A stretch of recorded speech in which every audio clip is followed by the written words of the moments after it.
لەمەی دوا پێشمەرگە حیزبی دموکرات نابێ غافلگیر بێ. غافلگیر بوون زۆر زەربەی دڵتەزۆری لێ نەداوە، زۆر ڕێڵەی بە نرخی گەلەکەمان بە خۆرایی شەهید بوون.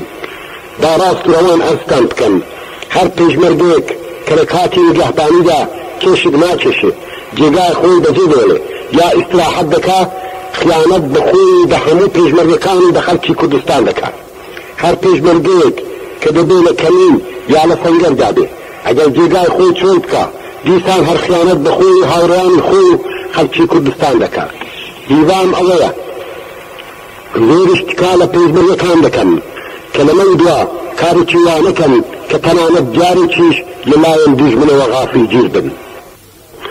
داوای دیکەم ئەوەیە کە پێشمەرگەکانی پشتی جەبهە لە زەبرێشاندندا بەردەوام بن. بەڕاستی ئەم زەبرانە دوژمنی هەراسان کردووە.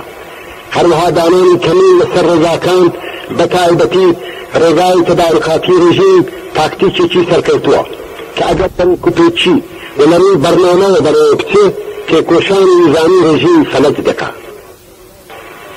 پوچەلکردنی تەبلیغاتی دوژمنیش شەرتێکی ئەساسی سەرکەوتنی خەباتمانە. بەختیارانە دوژمن ئەوەندە درێی کردێ و درۆ دەکات کە ئەگەر جارێک بەڕێ کەوت قسەی ڕاستیش بکا لە کوردستاندا کەس بڕوای پێ ناکات.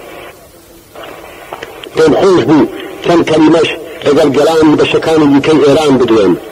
ئێوە دەبێ بزانن کە کوردستان تەنیا بۆ خودموختاری شەر ناکە، بەڵکو بۆ ئازادی سەرانسەری ئێران خەبات دەکات. کوردستان لە پێناوی ڕزگاری هەموو ئێران لەجێر ئیستبدادی ئاخوندیە کە شەهید دەدا. بۆیە ئەرکی سەرشانی هەموو شۆڕی گێران و ئازادی خوازانی ئێرانە کە یارمەتیمان بدەن. ئێمە دەزانین کە ڕێژیمی سەرکوتکەر ڕێگاتان نادە یارمەتیمان بدەن، بەڵام ڕێژیم ئەوەندەش بەهێز نییە کە کاربەدەستانی ئیدعا دەکەن. ڕێگای یارمەتیدان بە کوردستانی خوێناوی ئاوەڵەیە. لەبیرتان نەچێت کە یارمەتیدان بە کوردستان یارمەتیدان بە سەنگەری لە گیران نەهاتووی سەرانسەری ئێرانە.